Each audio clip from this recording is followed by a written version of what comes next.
राहुल गांधी की नासमझी को मूल्य चुकाती कांग्रेस। क्या कांग्रेस के पास गंभीर राजनीतिक और सामाजिक मुद्दों का अकाल पड़ गया है जो चीन और पाकिस्तान के बीच में लाने की जरूरत पड़ जाती है? Doctor K. N.. वर्मा ने कहा। कांग्रेस नेता राहुल गांधी ने एक बार फिर बिहार चुनावों में चीन द्वारा गलवान घाटी में की गई घुसपैठ और भारतीय सैनिकों के बलिदान का प्रश्न उठाया। वास्तव में वह एक अरसे से ऐसा ही कर रहे हैं।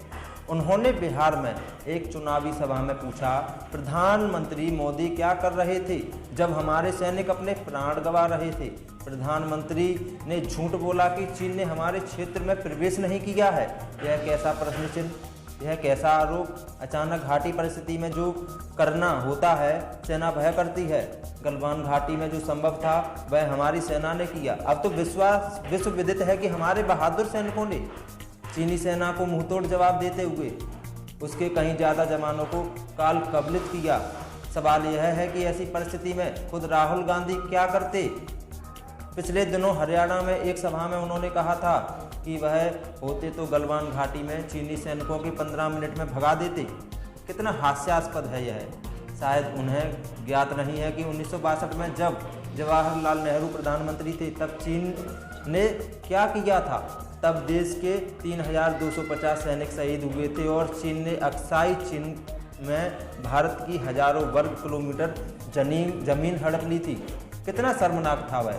फिर 1971 में बांग्लादेश युद्ध में जब भारतीय सेना के सामने पाकिस्तान के 90,000 सैनिकों ने बिना शर्त आत्मसमर्पण किया, तब राहुल गांधी की दादी इंदिरा गांधी के पास बदले में गुलाम कश्मीर वापस लेने का सुनहरा अवसर था। लेकिन यह रहस्य ही है कि वह उस पर मौन क्यों रही। अब अगर राहुल गांधी स्वयं को नेहरू और इंदिरा से ज़्यादा योग्य समझते हैं तो अलग बात है। बिहार या किसी अन्य चुनाव में गलवान घाटी की घटना, चीनी पाकिस्तान के रवैये, सेना और प्रतिरक्षा जैसे विषयों को मुद्दा बनाने के पूर्व सभी राजनीतिक दलों और नेताओं को सोचना चाहिए कि ये सब राष्ट्रीय सुरक्षा से जुड़े मुद्दे हैं जिनका दलीय राजनीति से कोई लेना देना नहीं। इन मुद्दों पर देश में आम सहमति रही है। राहुल गांधी को इन मुद्दों पर तो सरकार के साथ खड़ा दिखना चाहिए, चाहे उनके प्रधानमंत्री मोदी से कितने ही मतभेद क्यों ना हों। उन्हें इन मसलों को चुनावी राजनीति में नहीं घसीटना चाहिए। राहुल ने 2019 के लोकसभा चुनावों में राफेल सौदे और सर्जिकल स्ट्राइक को मुद्दा बनाया था, जिसके लिए जनता ने मोदी और भाजपा को 300 से ज़्यादा सीटें देकर उनकी पार्टी को दंडित किया। यह भी साफ दिख रहा है कि राहुल गांधी की भाषा भी लगातार असंयमित होती जा रही है और वह प्रधानमंत्री के लिए प्राय चोर, डरपोक, झूठा आदि अपशब्दों का प्रयोग बिना किसी संकोच करते हैं, जिससे उनकी स्वयं अपनी और पार्टी दोनों की छवि धूमिल होती जा रही है। लोकतंत्र का ऐसा दुरुपयोग नहीं करना चाहिए कि शत्रु देशों को उसका लाभ मिले और पार्टी या फिर नेता चीन या पाकिस्तान के साथ खड़े दिखाई दें। चुनाव में विरोध की लक्ष्मण रेखा को पहचानना एक योग्य नेतृत्व और राष्ट्रीय दल की अपरिहार्य शर्त है। क्या कांग्रेस के पास गंभीर राजनीतिक, अथक और सामाजिक मुद्दों का अकाल पड़ गया है जो उसे चीन और पाकिस्तान को बीच में लाने की जरूरत पड़ जाती है, और वह भी सरकार को नीचा दिखाने के लिए? किसी सरकार की अनेक कमजोरियां होती हैं और उसकी नीतियों में सुधार की तमाम संभावनाएं होती हैं। क्या कांग्रेस के पास उन कमजोरियों को चिन्हित करने, उन्हें गंभीरता से उठाने और उन पर सरकार से जवाब मांगने की योग्यता समाप्त हो गई है?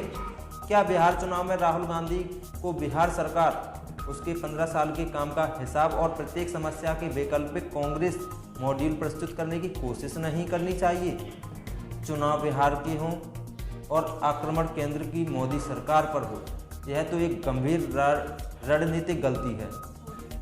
यह यही इंगित करती है कि राहुल गांधी को लोकतांत्रिक संघीय व्यवस्था में राजनीतिक स्पर्धा के स्वरूप की कहीं कोई समझ ही नहीं है। राहुल गांधी की नासमझी का दुष्परिणाम कांग्रेस को भुगतना पड़ रहा है। उसके योग्य और युवा नेता अंदर ही अंदर खिंचते चले जाते हैं और उसके चलते कभी ज्योतिरादित्य सिंधिया विद्रोह करते हैं और कभी सचिन पायलट। जहां सिंधिया की बगावत से मध्य प्रदेश की कांग्रेस सरकार गिर गई, वहीं राजस्थान की सरकार गिरते गिरते बची।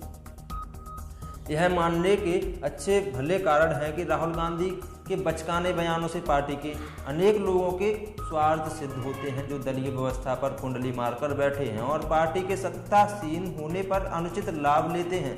शत्रु देश की सरकारें, सेना और जासूसी संस्थाओं को भी ऐसे नेता और राजनीतिक दल बहुत पसंद होते हैं, क्योंकि वे आसानी से उनके मोहरे बन जाते हैं। इसलिए पाकिस्तान नेता राहुल के अनेक ट्वीट प्राय रीट्वीट करते हैं। इससे देश की जनता के मन में राहुल और कांग्रेस के प्रति शंका उत्पन्न होती है। उसे लगता है कि कहीं चीन और पाकिस्तान राहुल और कांग्रेस के कंधों पर बंदूक रखकर तो नहीं चला रहे। जनमानस की ऐसी धारणा पार्टी के लिए बहुत नुकसानदायक साबित होती है। कांग्रेस के सामने इस समय नेतृत्व, विचारधारा, संगठन, राज्यों में बिखराव और अपनी राष्ट्रीय अस्मिता को लेकर अनेक संकट हैं। यह भी स्पष्ट है कि कांग्रेस अगले एक दशक तक राष्ट्रीय और प्रांतीय स्तर पर कोई उल्लेखनीय चुनावी प्रदर्शन नहीं करने वाली। ऐसे में कांग्रेस के लिए यह बेहतर समय है जब उसे मोदी पर अनावश्यक प्रहार करने और क्षेत्रीय राजनीतिक दलों का सरपरस्ती में काम करने के बजाय अपनी कमजोरियों को दूर करने की